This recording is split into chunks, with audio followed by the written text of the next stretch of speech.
Alright folks, I'm going to go over the best colognes that you should be wearing at the office and anywhere in general. Number 1, Dior Savage. Now I actually smelled this on someone the other day while he was walking by and he knew exactly what he was wearing and it was a really pleasant scent. Number 2 is Versace Dylan Blue.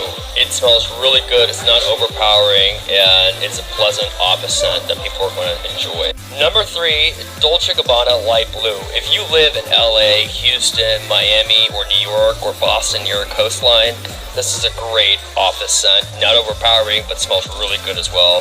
Very oceanic. Number 4, Aqua de Gio. This has been around since the 1990s, but it's a timeless classic.